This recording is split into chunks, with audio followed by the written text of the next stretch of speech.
you've got questions, you've got the answer. Join the conversation. It's your voice we want to hear. So call 855-244-0077. Now, here's J. Michael McCoy.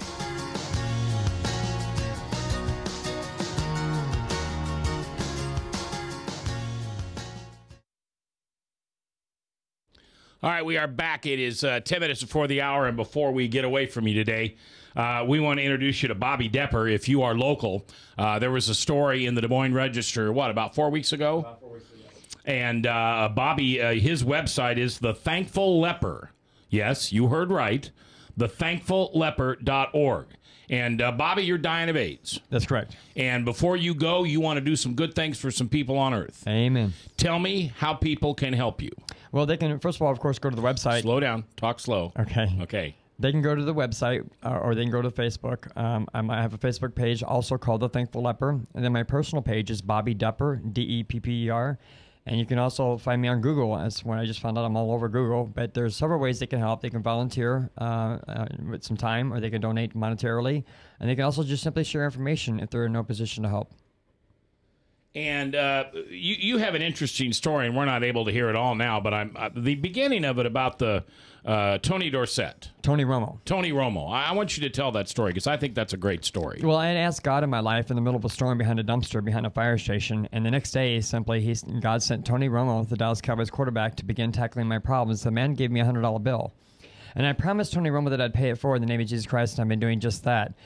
Shortly after that, I ended up helping out the firemen that used to help me by helping with the campaign to save some of their equipment and jobs.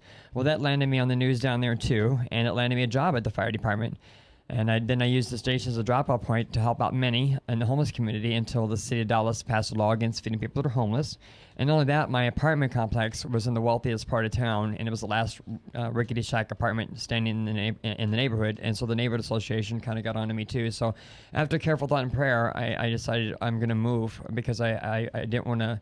I wanted to continue to keep my word to Mr. Tony Romo, but now more so. At that time, I started realizing it wasn't so much about Tony Romo anymore. It was more so about that prayer that I made behind that dumpster. So I wanted to be thankful to the Lord and continue to be thankful to the Lord and share my story and share His promises. So I took it on the road all the way up to Des Moines, Iowa. I moved here on a prayer. I didn't know anybody. I just took in faith that the Lord was gonna provide and show me the way. And at first, I was going to go to Omaha. But God said, no, you're going to Des Moines. I was like, I don't want to go to Des Moines. But I'm glad I came because I see why he wanted to come, because he's got a lot of people here to help me do what he's called me to do. It's just amazing how things are happening. Many people are plugging in and connecting here in the Des Moines metropolitan area, in fact, statewide. Yeah, and you help the homeless in many ways. The article in the newspaper was good.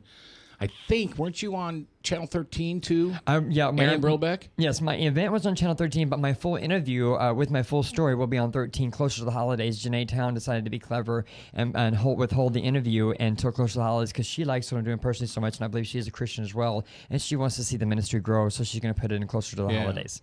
So and I don't need an address, but you have a home now. You're not homeless. No, I have a home. Okay. Yeah.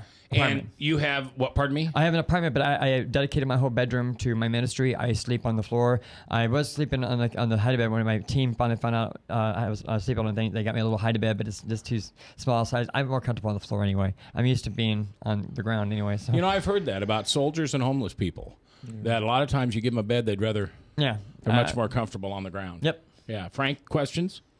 Well, I just wondered what kind of directed you towards Des Moines? I mean, I know you said Omaha, but did you have any family? Did you have anybody here?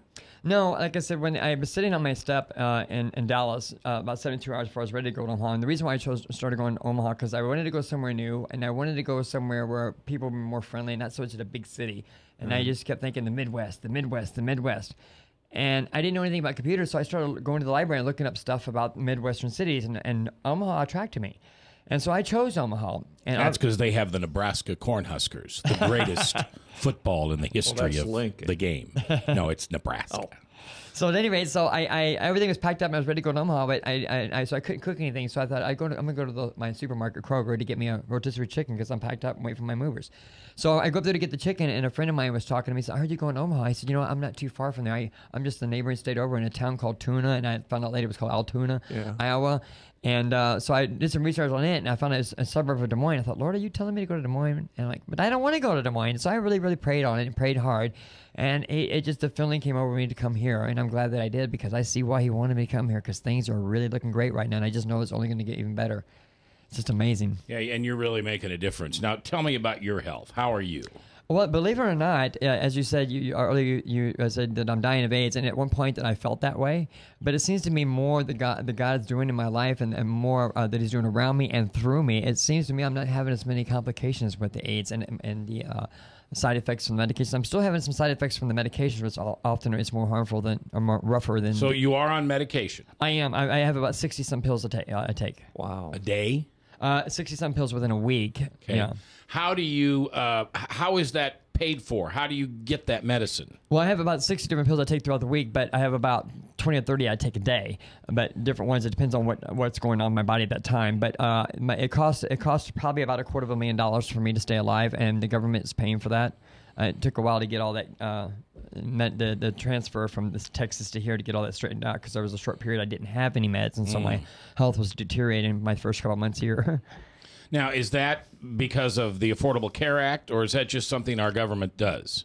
Well, there's different opinions on that. I don't know because I don't know too much about that kind of stuff. I just know that in my personal opinion, I don't think our government's our friend. If I don't really like talking about politics when mixing it with religion, but I just know that there's some challenges for people like me in getting medical health care. We don't need to get into politics. Yeah. So, and I always ask this question. It's not just because of your health, but when you're long and gone, what do you want me to tell people about you? What do you want? How do you want to be remembered? If somebody comes up to me and says, "Oh, you knew Bobby Depper. How'd you remember him?" Well, my message to everyone is when I was homeless and I would see people coming in and out of their churches on Sunday, and I'd be walking the street just trying to get a little snack, and they would give me that dirty look like, oh, well, I'm not worthy. Well, I'm like, if everything is so great that you heard in that brick building, if it's that great, why are you not taking to the streets to people that are on the streets? Go out and share that message. That's what we're called to do. We're all called to go out and do it. So go out there and share that love, share those promises, help your neighbor, love thy neighbor. Matthew 25. I mean, what side of Matthew 25 do you really want to be on? And I think you need to go out there. I mean, you can't take what you have with you when you go. So do the Lord's work with it. Go out and hug your neighbor and put a coat on him. Buy him a snack. Buy him a meal. No luggage rack on a hearse? No, none. Can't have it. No, not having. TheThankfulLeper.org is his website. Check him out. He's got an opportunity for you to donate to his cause. And when you donate to his cause, he buys gift cards for restaurants and gives tents, them to people. Sleeping bags, different types of camping gear, and etc.